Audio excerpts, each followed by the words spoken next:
नेपाल में social media apps ban को लेकर एक बड़ा प्रोटेस्ट कल नेपाल की राजधानी काठमांडू में हुआ, जिसमें कि जेनजी उनके द्वारा कहा गया कि सरकार ने उनके राइट्स को छीना है और लगभग ऐसे 26 सोशल मीडिया साइट्स हैं जिन पर कि नेपाल में प्रतिबंध लगाया गया।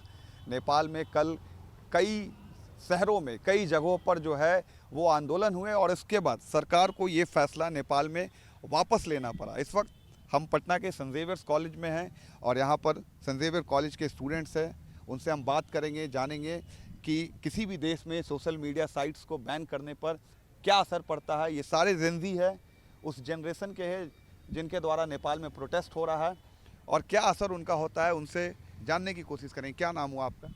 मेरा नाम अदिति सिंह है जी। कैसे देखते हैं जो सोशल मीडिया साइट्स पर बैन का फैसला नेपाल में लिया गया? आप एज ए स्टूडेंट कैसे देख रहे हैं और जिस जनरेशन प्रोटेस्ट कर रही है उसका क्या इम्पैक्ट है सोशल मीडिया बैन करने पर? जी तो मेरा मानना ये है कि ये जो भी हुआ है ये बहुत गलत है।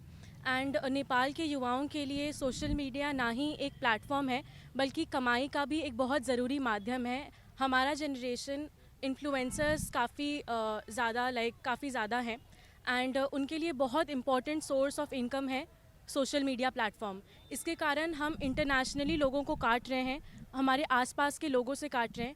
एंड सोशल मीडिया एक बहुत इंपॉर्टेंट सोर्स है हमारे पढ़ाई के लिए भी। हम काफ़ी लोग के पास हर सोर्स नहीं होता है तो हम उससे पढ़ भी पाते हैं।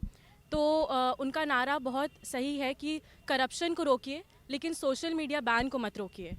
तो साफ तौर पे इनका भी मानना है कि करप्शन को रोकना चाहिए, फ्रीडम ऑफ एक्सप्रेशन है, सोशल मीडिया पर बैन कहीं ना कहीं स्टूडेंट्स का मानना है कि वो गलत है और भी स्टूडेंट्स हैं।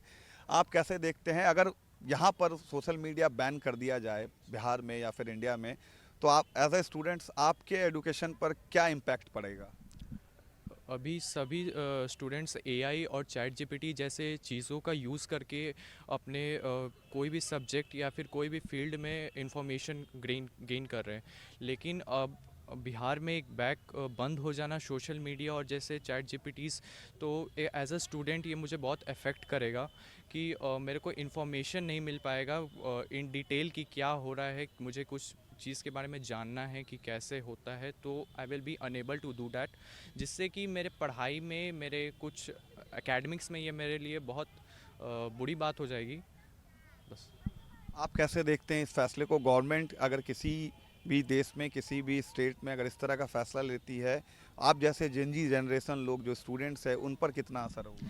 देखिए, सोशल मीडिया बस एक मनोरंजन के लिए नहीं यूज़ किया जाता है। हम स्टूडेंट्स हैं, हम जेनजी हैं, हमें पता है कि सोशल मीडिया के लिए एन नंबर्स ऑफ यूजेस हैं, एन नंबर ऑफ एडवांटेजेस हैं।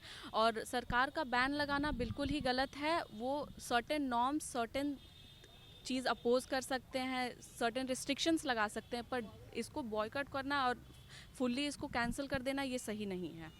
साफ तौर पे अलग अलग इनके ओपिनियंस है, लेकिन ज़्यादातर स्टूडेंट्स का मानना है कि ये गलत डिसीजन लिया गया है नेपाल के गवर्नमेंट के तरफ से।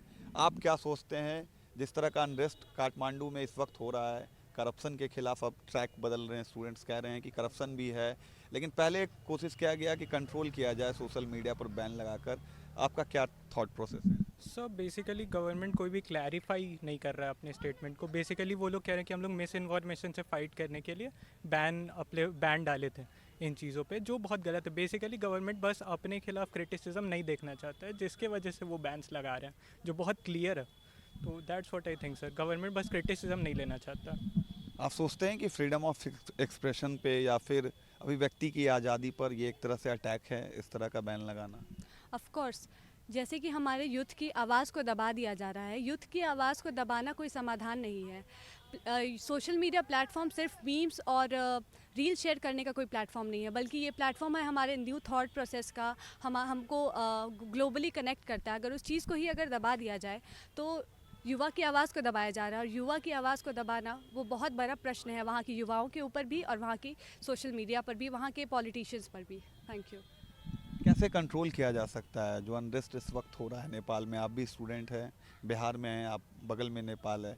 कितना अनरेस्ट जो है उसे कैसे कंट्रोल करना चाहिए? आप एज ए स्टूडेंट क्या सोचते हैं?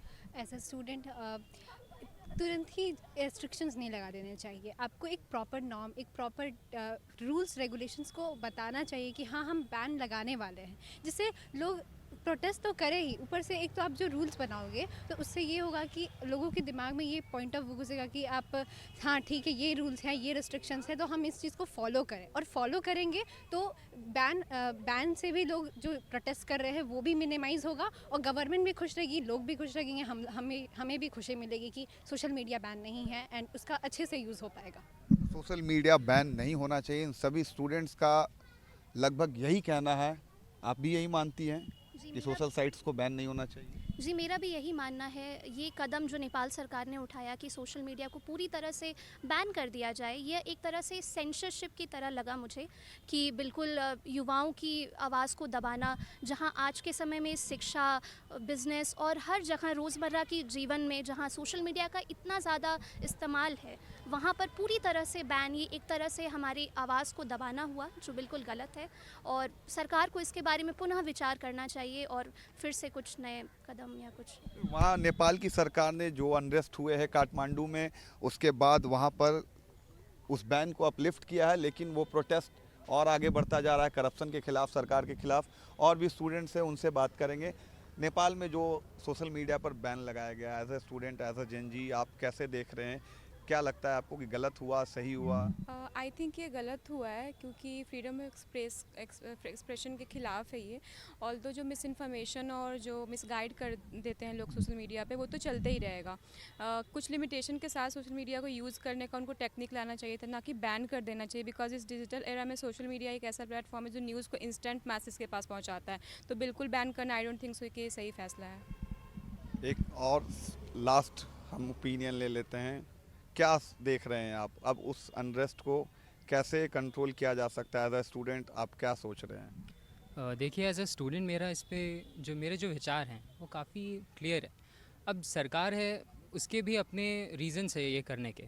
उससे वो देख रही है कि काफ़ी सारे मैल प्रैक्टिसेस है जो हो रहे हैं एंड उनको ट्रैक रखना है। लेकिन जो ये चीज़ें हैं कि सोशल मीडिया में भी यूज़र के डेटा को इन्वेड कर रहा है, उसे चोरी कर रहा है, तो ऐसे इल्ज़ाम पहले भी लगे हैं।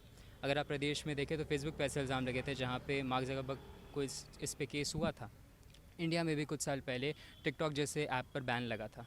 लेकिन वो सिनेरियो जो था वहाँ पर, अभी जो नेपाल का सिनेरियो है, वहाँ पे गवर्नमेंट बहुत सारे रेगुलेशंस लगा सकती है, लेकिन डायरेक्ट बैन कर देना ये शायद गलत है। क्योंकि जैसा अभी कहा गया कि हाँ, फ्रीडम ऑफ स्पीच एक बिल्कुल वायलेशन है इस राइट का, तो आई थिंक ऐसा नहीं होना चाहिए। साफ तौर से ये पटना सेंट ज़ेवियर्स कॉलेज के स्टूडेंट्स से जिनसे एनडीटीवी ने बातचीत की है। नेपाल में जिस तरीके से अनरेस्ट हो रहा है, प्रोटेस्ट हो रहा है, स्टूडेंट्स का एक बड़ा प्रोटेस्ट सोशल मीडिया बैन से अब बढ़कर सरकार के करप्शन की तरफ बढ़ता चला गया, उन पर इन्होंने अपनी राय रखी है। और लगभग 100% स्टूडेंट्स का मानना है कि डायरेक्ट किसी भी गवर्नमेंट को डायरेक्ट सोशल मीडिया प्लेटफॉर्म को बैन करना गलत है। पटना से कैमरा पर्सन आशीष के साथ एनडीटीवी के लिए रमन राय।